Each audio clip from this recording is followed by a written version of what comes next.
SmackDown was a great. For everybody else, it was, a spectacular event. I want just for me, for everybody else. It's like, this show was so good. And I think the quality of it just increases on because it is, a international televised show. It's not in the US where the crowds are dim or the episodes are more, packed and stuff like that. But no, it was better. It was really good. Like, if you put Roman Reigns on an international SmackDown, oh, I tell you, that shit is gonna buzz. That shit's gonna blow off. It's gonna be so good. But we're here not to talk about Roman Reigns. We're here to talk about SmackDown in Germany, which was fantastic, dude. Oh, God, starting off with LA Knight. He comes out, the aura, the experience, everything that he has built up to this point. SummerSlam, to all of the things he has done, he is a megastar indeed.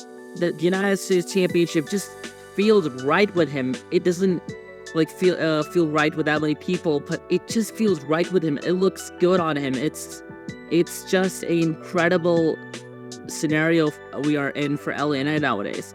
LA Knight, on the other hand, comes out, talks some shit, says, how the 27-year difference of the last televised event in Germany was Raw.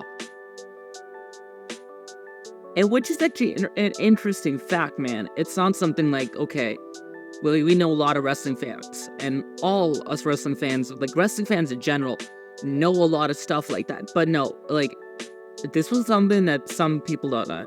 It kind of got me off guard. I was like, okay, I know some, like, I know about UK, I know about France, I know about Puerto Rico, but, like, okay, something like that's going on.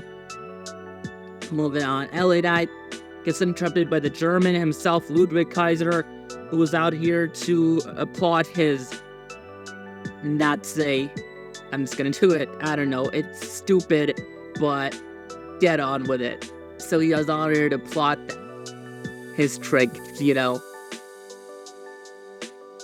He is kind of the elitist German fellows. Anyways, so he's out there. He is saying that he wants a challenge of LA Knight's United States Championship. We get the match. The match is pretty damn close.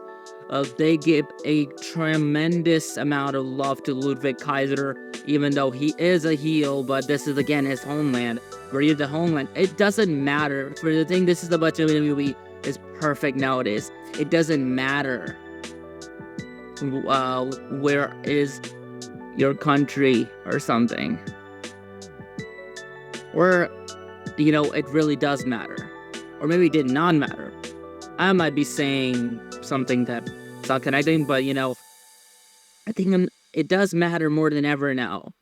And it's like you need to show it off to your own country, your own land, where you're from. And you show it off, at a great SmackDown in Germany, or like a SmackDown in France, a SmackDown in Puerto Rico, a SmackDown in Australia, a SmackDown, I don't know, in we didn't get a SmackDown in Australia, I believe so, but a SmackDown in Saudi Arabia. Like, you need to, the star power comes from, more of it from the land that you're from. And it doesn't matter when you're on the land, because you're not, if you're a heel, you're gonna get the biggest ass reaction because you're their main guy. And WWE recognizes it more than ever now. They're done with that shit where they're like, okay, the main guy, the heel, whatever, he's not gonna just think about Drew McIntyre. He gets booed, not terribly like Dominic. He gets booed out of the buildings and stuff, and it's incredible, what happens to him. But when he goes to Scotland or England or UK, he's getting the biggest cheers. At Clash of the Castle, he's getting the biggest cheers. The crowd is all pro Drew McIntyre. So, and they're booing the shit out of CM Punk. They booed CM Punk. We don't need to, talk about this, but they booed CM Punk. So this is the thing about it, like, a heel can become babyface for one night in the scenario where he's at a different land and now he's gonna get cheered Like, he is at his own land, Scotland. Like, Drew was in Scotland and stuff. And CM Punk cost him that. And the crowd booed CM Punk. They did boo him, alright? We're not gonna cut that off. They did boo him. Alright, so the thing is, this is just incredible. The match was fun. It was a close match. Enjoyed SmackDown's first opener. I think I would be talking about the next match would be Baron Corbin versus Apollo Crews, and there's a tag team. I think them versus Grayson Waller or something. I don't know what they're. I don't understand about this too well. Because I'm like, I don't understand what their team is really about. Corbin and Crews. I feel like Baron Corbin should have been NXT champion in the first place and could have been a great NXT champion. He was called up too early, maybe. Maybe should have given him a run as a champion. Would really love to see him with Ethan Page and, I don't know what's their name. Wesley's up there as well nowadays. It'll be, or like Trick Williams. It would have been so fantastic to see him, but he's not in that position. He's on SmackDown. He's in the mid-card tag team position. He might be going to the upper mid-card. Hopefully he does. But it's an interesting thing, man. Raw delivers a lot, but like SmackDown, it was so good. Alright, so moving on from whatever match that was, which I did not really care about. We're gonna talk about Andrade versus Carmelo Hayes, which is, again, okay. I get it. I think I've seen that match as well. People think, okay, I might be confused with Santos Escobar or something, but no. I've seen that match. I've seen it a million times, I feel like. I've seen Andrade and Carmelo Hayes. And okay, so what? That match, popped up. Obviously, I knew Carmelo was gonna get the win, and he did eventually. And then we move on to the big part of the show, man. Cody fucking Rhodes and Kevin F. Owens, Kevin F. and Steve going out at style, going out and Cody comes out, does not, blows the roof off Berlin in the Uber Arena or something. Then Kevin comes out and he, whatever, and then they get face to face and they mention points from last week or they talk about stuff. This was such a good, in between each other promo. They talk about stuff. They talk about, the first thing after SummerSlam. Kevin Owens did not want to challenge Cody Rhodes. Cody forced him and put in a word with Nick Aldis to do it. So Cody Rhodes did that shit, and it was like, okay, interesting. Cody could do that, okay. Because he's the champion, makes sense. And so he got him a shot, and then slowly over the weeks you see, and then before the week they talked about this on the tag team match, Kevin almost tried to attack him, but then he really got Cody. He got all of us. That was such a good swerve. I mean, a swerve of he's about to attack Cody with the fucking belt, but he's not gonna hit him. It kind of gives you back to the MJF and Adam Cole scenario, where Adam Cole, was thinking to hit MJF for the belt at All In. Kind of a callback to All In last year, but just scenario I'm talking about. So that stuff was so good.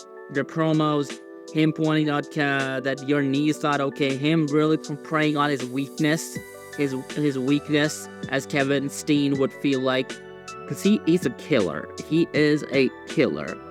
People don't understand what Kevin Steen's made up of. The dude is a straight up killer. Cody don't know who the hell Kevin Steen is, alright?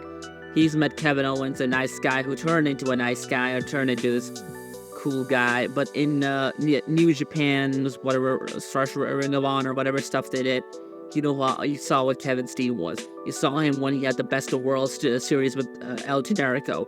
You saw him beat the shit out of El Generico multiple times at Ring of Honor Final Battle. It was the War of Ladders match, like, fucking lit, dude. The dude is insane. So he's preying on his weakness, and Cody's buying into it. He's like, but he gets back in. He's like, no. You think I can defend the Miz Championship? I'll defend Miz Championship. And then the promos were so good. so well connected. And then after that, like the spot where Cody is, like, says, "Would you be my best friend after our match when I beat you?" And he really rubbed that in, and Kevin said something near and just walked off. That shit was fantastic, dude. It was some good stuff. Great. Episodic. SmackDown? Absolutely incredible. The main event.